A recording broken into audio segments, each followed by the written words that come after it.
Boa tarde. Boa tarde, porque eu falo do Rio de Janeiro e o horário do Rio de Janeiro é o horário de Brasília, são 13 horas e 34 minutos. Desejo apresentar para vocês o nosso canal que se chama Percepções e Reflexões. Por que esse canal se chama Percepções e Reflexões? Primeiro quero dizer que atendi às orientações de amigos que impuseram para mim o seguinte, que o canal deveria se chamar Percepções e Reflexões, porque dá uma ideia mais ou menos plástica, elástica, estética e pouco dogmática ou nada dogmática. Por quê? Porque a palavra percepção, ela vem do latim perceptione, que significa a faculdade de o sujeito apreender a realidade. E o indivíduo apreende a realidade pelos sentidos e pela mente. O indivíduo apreende a realidade pelos sentidos como gosto, visão, olfato, audição e tato. Ou pela mente, quando se diz que o indivíduo apreende a realidade do ponto de vista estritamente racional, especificamente racional. E é óbvio que eu percebo a realidade, o meu esforço é sempre de perceber a realidade como a realidade está posta. Mas nem sempre eu apreendo a realidade como ela está posta. Porque eu posso colocar na realidade uma série de elementos que estão na minha subjetividade, por meio dos meus gostos, da minha formação intelectual, da minha formação histórica, da minha formação cultural, da minha formação social, a classe econômica a que eu pertenço. Eu sou da classe operária, eu sou um professor, então eu apreendo a realidade através dessas mediações. E nem sempre o que se apreende da realidade é a própria realidade. Por isso que eu fui aconselhado a dar a esse canal o nome de Percepções e Reflexões. Por quê? Porque se a percepção é a faculdade ou a capacidade do sujeito apreender a realidade por meio dos sentidos ou por meio da razão, isso significa dizer que eu apreendo frações da realidade, eu apreendo fragmentos da realidade, eu apreendo elementos da realidade. Por isso que, para que o indivíduo apreenda o máximo possível dos elementos da realidade, é necessário que ele faça uma reflexão. E o que significa a reflexão? Reflexão, que vem do latim reflexione, é o ato do sujeito dobrar-se, envergar-se, e no caso é entrar em si mesmo, ir para si mesmo e tirar de si mesmo entendimento sobre os elementos da realidade articulados. Porque a realidade, ela não é física, a realidade não é química, a realidade não é biológica, a realidade não é matemática, a realidade não é histórica. A realidade é isso tudo. A realidade é um complexo. Por isso que ela é uma totalidade. E sendo a realidade uma totalidade, os indivíduos que não conseguem representar essa totalidade, o que os indivíduos fazem? Eles aprisionam parte ou partes dessa realidade, nunca a totalidade. Nesse caso, é importante que o filósofo, e quero dizer desde já que eu não sou filósofo, eu sou apenas formado em filosofia. Uma coisa é ser filósofo, outra coisa é ser formado em filosofia. Filósofo é aquele indivíduo que tem um sistema conceitual que possa representar, dar sentido ou interpretar ou, no grosso modo, explicar a realidade ou explicar os elementos que constituem a realidade. Então, um filósofo, ele é um indivíduo que elabora conceitos. Um filósofo é um indivíduo que cria uma tábua de categorias para justamente compreender esta realidade. Eu não sou filósofo, eu sou apenas um professor de filosofia e que me valho dois grandes filósofos para que esses filósofos me ajudem com os seus conceitos a compreender a realidade. Por isso que eu sou, pelos meus amigos, chamado de um eclético. Por quê? Porque eu não consigo entender, ou eu não consigo compreender, eu não consigo ver de outra maneira, senão me apropriando de elementos conceituais dos filósofos. Agora, eu não sou ingênuo, porque esses filósofos, eles sempre estão em contradição. Por mais que eu pegue dois filósofos, como por exemplo Louis Althusser, francês, e Georg Lukács, húngaro, que são filósofos marxistas, embora eles sejam marxistas, eles têm modos de compreender o marxismo e a realidade de formas peculiares, de formas específicas. E se eu quiser justapor esses dois sistemas, eu vou criar uma contradição, porque em determinados momentos das análises que eles fazem da realidade, essas análises entram em contradição. Eu não quero fazer essas justaposições, até porque vai criar uma barafunda intelectual. O que eu pretendo fazer é pegar estes conceitos e, no limite das contradições desses conceitos, tentar compreender a realidade, tentar compreender o que está posto para mim. Então, podem me chamar de eclético, de sincretista, de macumbeiro, como vocês quiserem, mas eu não consigo entender o seguinte: Marx, ele é o filósofo, Hegel é o filósofo, Álvaro Vieira Pinto é o filósofo. Como é que eu posso dizer? Qual é o nome daquele grande filósofo aqui? Mário Ferreira dos Santos é um grande filósofo. Pontes de Miranda é um grande filósofo. Kant é um grande filósofo. Sim, eles são grandes filósofos, mas nenhum deles é o filósofo, porque cada pensador ele vai elaborar um conjunto de conceitos para dar conta dos problemas que estão diante deles. E esses problemas são historicamente determinados. E essas soluções, elas são historicamente determinadas. O que fazem os filósofos posteriores a estes ou a esses?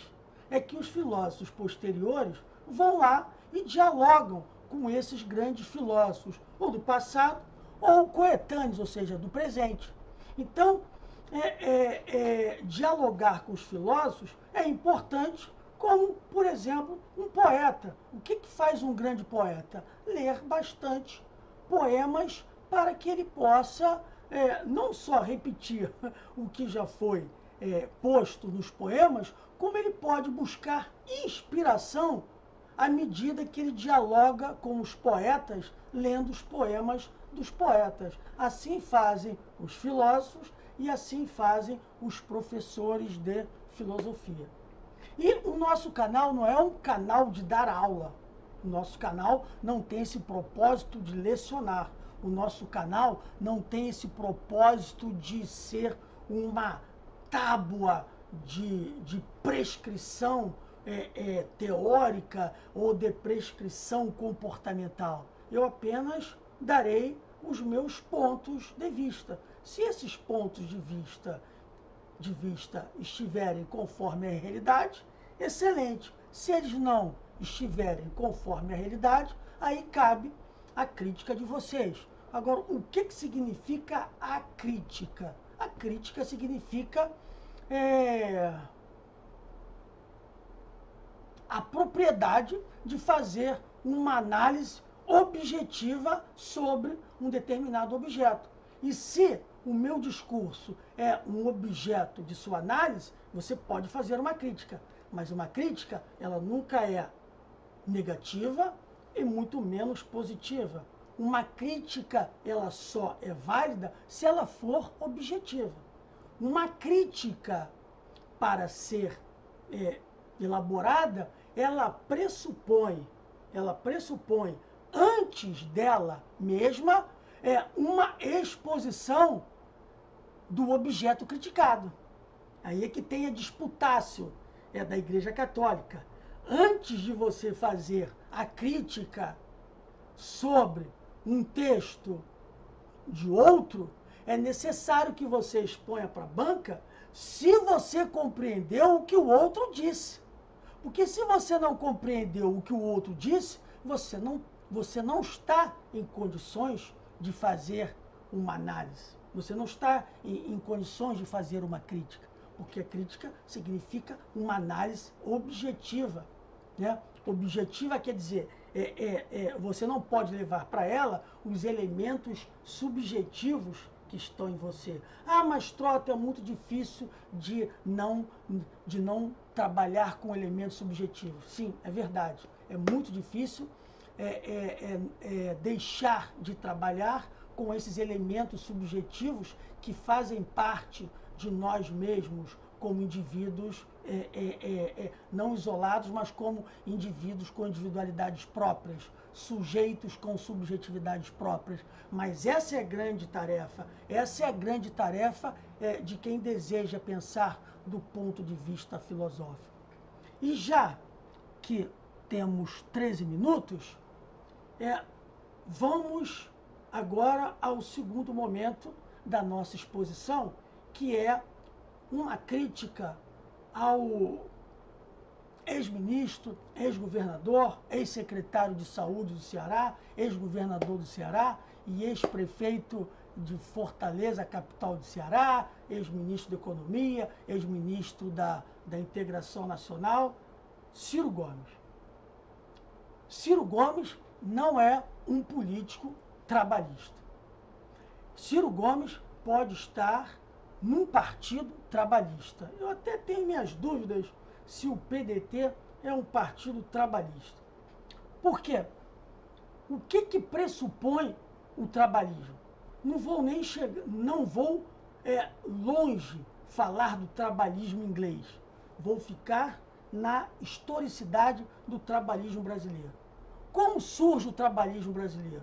O trabalhismo brasileiro, com licença, aqui vou beber um pouquinho d'água, ele surge na ascensão de Vargas à presidência da República em 1930, a partir da Revolução que as oligarquias gaúcha, paraibana e mineira fizeram depois que foram derrotadas na eleição para Júlio Prestes, em 1929 a 1930, que representava a oligarquia paulista.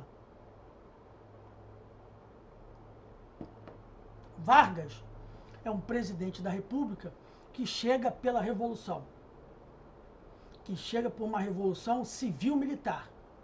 que teve focos de resistências no processo em que a Revolução caminha, com seus homens do Rio Grande do Sul até o Rio de Janeiro, que vai passando por Santa Catarina, que vai passando por Paraná, que vai passando pelo sul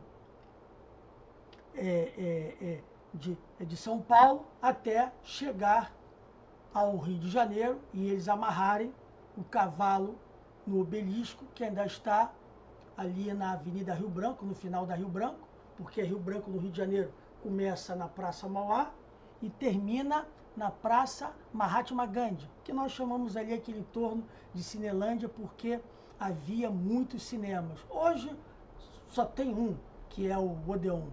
O resto não existe mais. Então,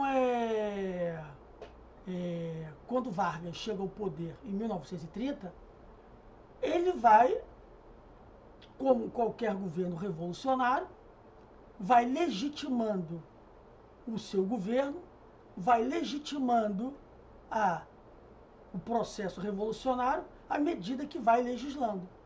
Então, a primeira medida que o Vargas cria é o governo provisório com os seus ministérios.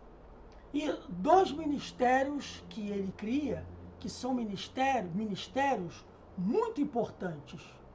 Dois: Ministério da Saúde e Educação e o Ministério da Indústria, Comércio e Trabalho. Esses dois ministérios, eles são importantes porque eles demonstram a natureza social da Revolução de 1930.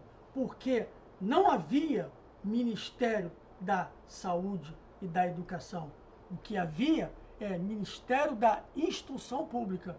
Quando Vargas cria o Ministério da Educação e Saúde, ou Saúde e Educação, tem que ver lá como está, parece que é da Saúde e Educação, a preocupação dele é o binômio saúde do indivíduo e educação do indivíduo para uma sociedade produtiva, para uma sociedade burguesa, para uma sociedade industrial. Porque o projeto da Revolução de 1930, que traz para si os tenentistas, que traz para si os socialistas, que traz para si os liberais, que trazem para si, né, a Revolução traz para si todos esses elementos que estão dispersos e que desejam um Brasil não mais rural, um Brasil urbano, um Brasil capitalista e um Brasil burguês.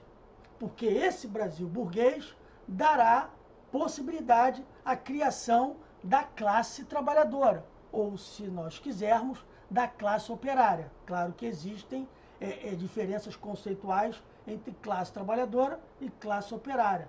Esta daqui, a classe operária, é mais específica porque é a classe operária que está no processo produtivo das mercadorias, como dizia Marx. E a classe trabalhadora, você pode jogar tudo ali dentro. Então, a classe trabalhadora é quase que uma abstração em relação à classe operária. Mas não vamos ficar com essas filigranas conceituais.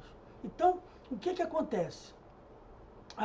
Se nós observarmos o período do governo Vargas, que é de 1930 a 1934, que é um governo provisório revolucionário, de 34 a 37, que é um governo constitucional, porque a Assembleia,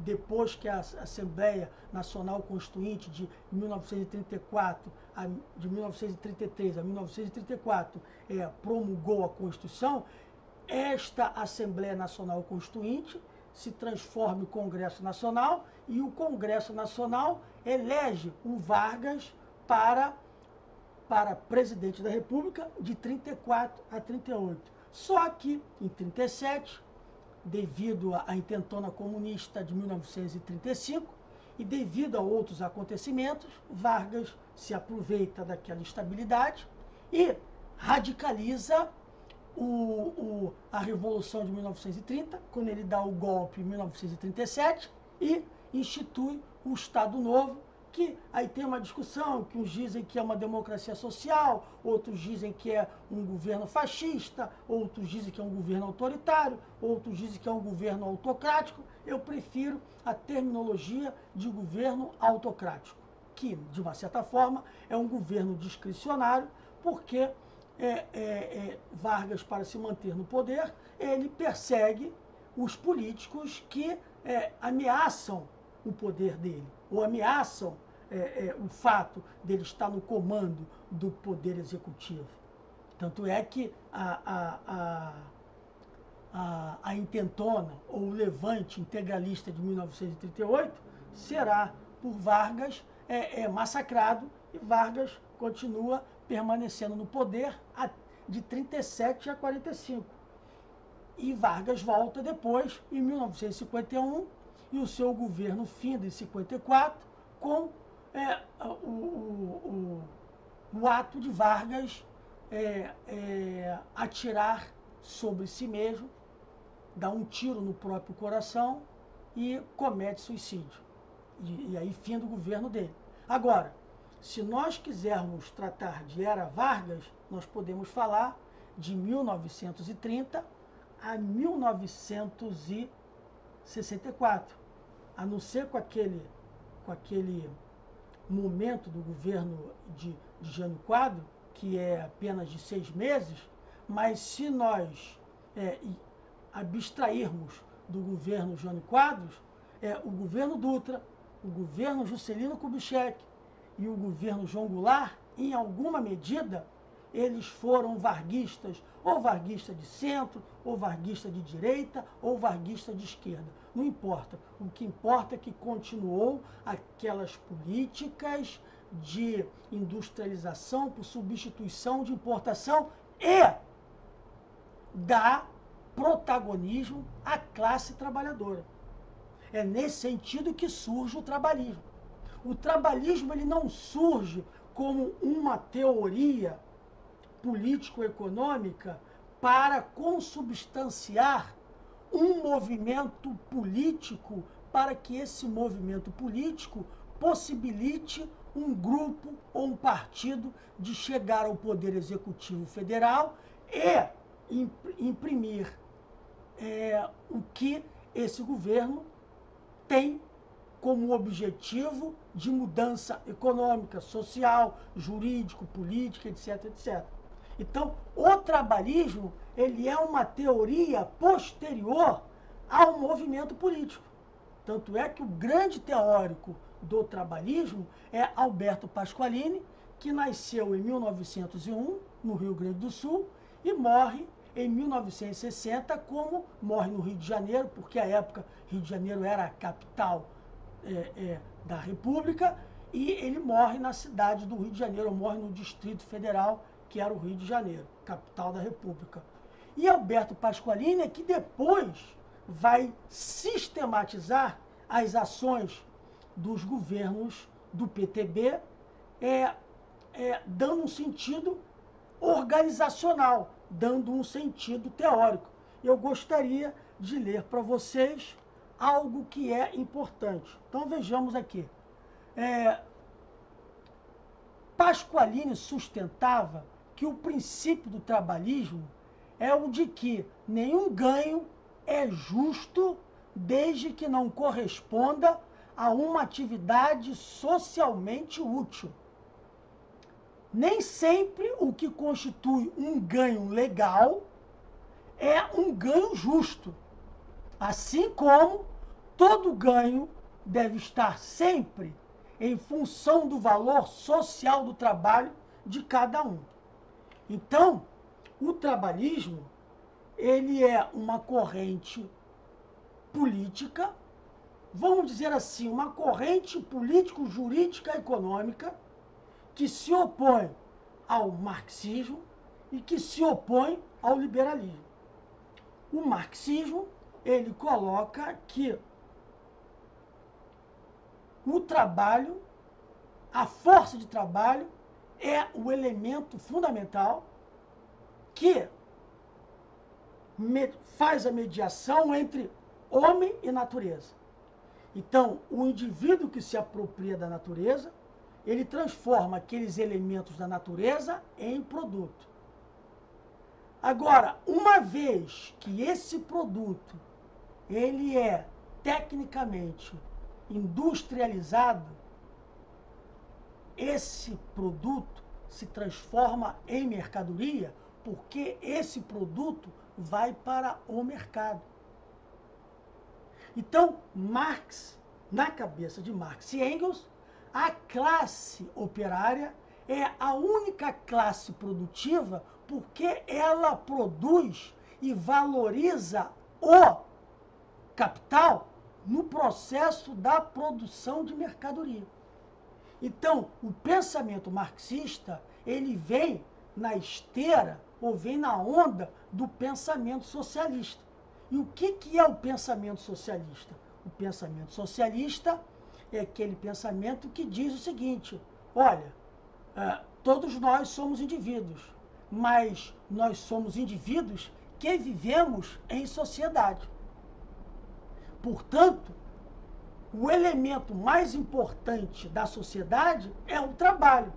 Sem o trabalho, não existe a possibilidade de uma sociedade. Ok? Isso é muito importante. Isso é importante. O que diz o pensamento liberal? O pensamento liberal diz, olha, nós somos indivíduos. Nós vivemos em sociedade por necessidade, por interesse, ou porque os indivíduos isolados são fracos. Uma vez que esses indivíduos isolados se constituem em sociedade, eles são mais fortes para superar as adversidades, ou como Adam Smith coloca lá na Riqueza das Nações, logo no início, que o que consiste o indivíduo viver em sociedade é que ele vai buscar o quê? Ele vai buscar tudo aquilo que dá a ele sentido. Então, quando Adam Smith diz que o melhor preço da cerveja não está justamente no nas ações dos cervejeiros buscarem o melhor preço de suas mercadorias no mercado para vendê-las. Então, o que faz Adam Smith, ele pensa o seguinte, deixa eu ver se eu consigo melhorar aqui essa interpretação do Adam Smith. O Adam Smith diz que os indivíduos são movidos pelo egoísmo. O Adam Smith, ele está legitimando o egoísmo na sociedade liberal burguesa. Por quê? Porque todos nós somos movidos pelos nossos interesses. Nós maximizamos os nossos interesses. Então, o Adam Smith está dizendo, eu acho que a melhor interpretação da sociedade burguesa, da sociedade liberal, é dada pelo Adam Smith, porque os indivíduos vivem na sociedade para cada um buscar, conforme o que foi estabelecido no campo legal pelos próprios indivíduos, para que os indivíduos não ultrapassem a linha estabelecida pela norma jurídica, tá certo? Por isso não existe em Adam Smith ou no pensamento liberal esta liberdade máxima. Isso é uma bobagem. A liberdade máxima, ela não existe, nem você estando sozinho numa ilha. Porque se você estiver sozinho numa ilha, não tem o que falar em liberdade, porque você está sozinho. Portanto, o sentido da sensibilidade está associado a alguma restrição que você vislumbre no horizonte. Você só pensa em liberdade quando você vislumbra alguma coercitividade sobre você. Então, Adam Smith está dizendo, olha, os indivíduos se organizam em sociedade para cada um buscar ou cada um maximizar o quê? Os seus interesses. Então, por isso que o liberalismo, ele justifica, ele legitima, do ponto de vista político, jurídico, moral e econômico, o quê? O egoísmo. Os indivíduos, eles se movem no mundo conforme os seus interesses. Os indivíduos buscam a realização dos seus interesses. Então, para o pensamento liberal, a sociedade é um acidente.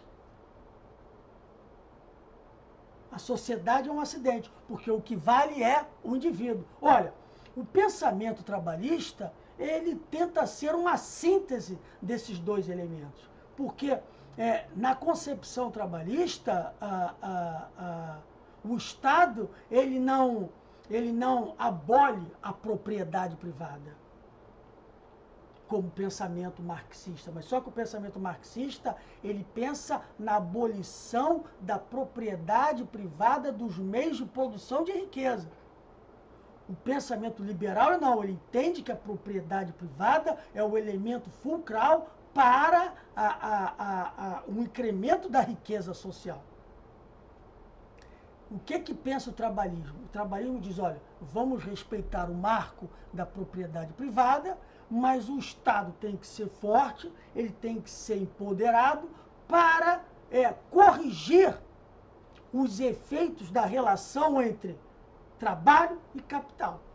Por isso que Alberto Pasqualini, no seu livro Diretrizes Fundamentais do Trabalhismo Brasileiro, ele está dizendo que, embora o capital e o trabalho devam ter uma relação harmônica, cabe ao Estado ter um olhar não paternalista, mas um olhar racional sobre esta relação, em defesa do trabalho, porque nessa relação é a parte mais fraca. E eu sei que nós passamos 2 minutinhos, mas mais 3 minutinhos. É importante frisar isso. Por que o Ciro não é trabalhista? Porque o Ciro, ele não está de acordo com essa premissa. O Ciro não está de acordo com a premissa de que o Estado tem que estar empoderado, jurídica, política e moralmente, para determinar na relação trabalho-capital que o trabalho deve ser protegido. Porque é da natureza do capital expoliar o trabalho. Isso aqui é importante. É da natureza do capital sugar o trabalho. Porque sem sugar o trabalho, que é a mais-valia, não há possibilidade do modo de produção capitalista. Porque a premissa fundamental do modo de produção capitalista é o capital se apropriar do trabalho para que, por meio da força de trabalho, ele, capital, possa se reproduzir. Por isso que o Ciro não é trabalhista. O que o Ciro é uma social-democracia meio esquisita, porque ele não entra nessa discussão. Por que ele não entra nessa discussão? Porque ele tem medo de perder votos. Coisa que o Brizola não tinha. Essa é a diferença dos trabalhistas. Os trabalhistas não têm medo de perder voto, porque os trabalhistas estão na perspectiva de educar a classe trabalhadora do ponto de vista o quê? Do ponto de vista de que, da relação entre trabalho e capital, o Estado tem a função de olhar com carinho essa relação para dar ao trabalho, como é que o Pasqualini fala, de dar ao trabalho aquilo que pertence ao trabalho, ou aquilo que pertence ao trabalhador. Então o Ciro Gomes não é um trabalhista, até porque também o Ciro Gomes não defende como defendia os trabalhistas, que o último trabalhista foi o Brizola, que morreu em 2004. Brizola é um político que nasce em 1922 e morre em 2004. Então, o Brizola, que está na arena política desde 1945 a 2004, portanto, 59 anos. 59 anos, o Brizola é trabalhista. Por quê? Porque ele defendeu 3 elementos fundamentais. Ele defendeu a Revolução de 30, ele defendeu os governos Vargas, ele defendeu, terceiro, o nacionalismo. Aliás, 4, ele defendeu a Revolução de 1930, ele defendeu os governos Vargas, ele defendeu a política econômica de industrialização por um sistema de substituição de importações, ou seja, nós não precisamos importar, nós podemos produzir aquilo que nós necessitamos sem importarmos. E, por último, né, repetindo, defendeu o governo Vargas, defendeu a Revolução de 1930, defendeu o governo Vargas, defendeu a política econômica de industrialização por substituição de importações e defendeu, obviamente, o trabalho. Esses elementos dão o quinto, que é o nacionalismo. E o nacionalismo não como algo xenófobo, não como algo que venha a excluir os estrangeiros, não. O nacionalismo em relação ao capital internacional. É esse que o Ciro não coloca o ponto. Porque o que o trabalhismo, que vai amadurecendo no processo histórico, e encontra na pessoa do Brizola a teoria trabalhista mais acabada, que é uma teoria empírica, que é o seguinte: o Brasil só poderá se desenvolver, o Brasil só encontrará êxito no campo do desenvolvimento econômico, no campo do desenvolvimento social, no campo do desenvolvimento tecnológico, no campo do desenvolvimento científico, no campo do desenvolvimento dos brasileiros, quando o Brasil acordar para a realidade de que o Brasil só poderá ser desenvolvido quando ele for um Estado soberano. O que é um Estado soberano? Internamente, não. O Estado não é soberano internamente. Internamente, quem é soberano é o povo. O que significa povo? O conjunto dos nacionais. Aqueles que nasceram aqui ou aqueles que vieram para cá e se nacionalizaram. Então, o Estado, ele somente é soberano do ponto de vista das relações internacionais. E um Estado, para ser soberano, ele tem que ser desenvolvido do ponto de vista econômico e desenvolvido do ponto de vista militar. Ficou claro quanto a isso? Porque eu tenho 1,62 m. Se eu estiver diante de 5 homens, que cada um tenha 2 metros de altura e cada um pesando 130 quilos de pura massa muscular, eu não tenho como brigar com um e muito menos com esses 5 homens.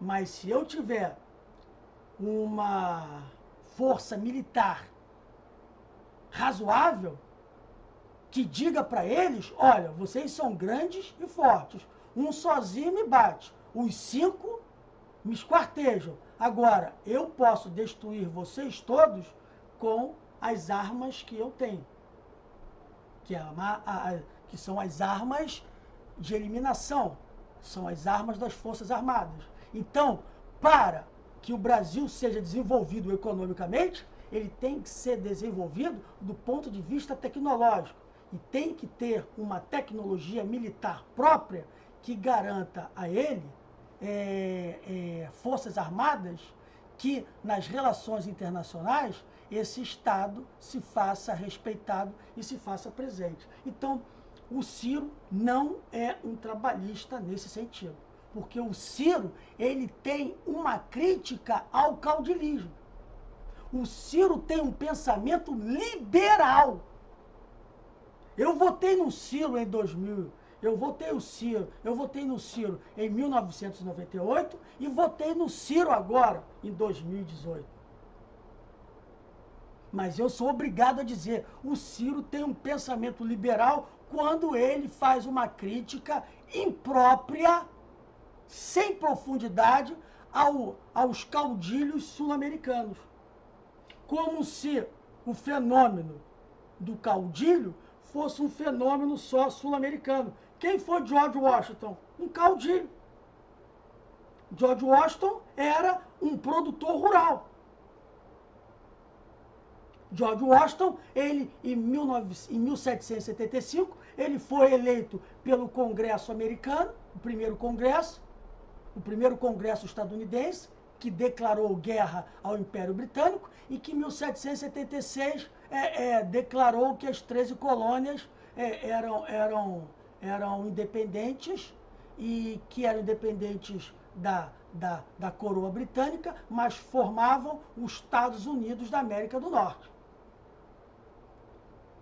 Então, nós vamos também encontrar caudilho na figura do Oliver Cromwell, que foi um grande produtor rural, e um militar inglês, que no processo da Revolução Inglesa de 1640 até 1659, de 1640 até 1649, nós temos o processo revolucionário. Oliver Cromwell sobe ao poder em 49 como Lorde Protetor. Em 59 ele morre e a monarquia dos Stuart é restaurada. Depois temos o caudilho Napoleão Bonaparte. Depois temos o caudilho Otto von Bismarck, que faz a unificação da Alemanha nos anos de 1950, 60 e 70. E nós vamos encontrar na história de todos os povos um caudilho, ou caudilhos. E o nosso caudilho é Vargas, com todas as contradições dele, com todos os limites dele, e com todos os erros dele, o caudilho é o Vargas. Por isso, e esse sentido de caudilho, Brizola nunca apagou, porque ele era um outro caudilho.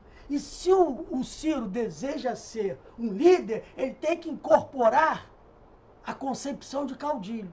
É aquele indivíduo que nasce, cresce, vive e morre para materializar o desejo, para materializar os anseios dos seus liderados. Olha, muito obrigado e conto aí que vocês, se vocês gostaram, se inscrevam, se não gostaram, tudo bem. E se não gostaram, dá o like negativo, e se gostaram, dá o like positivo, ok? Muito obrigado e até a próxima.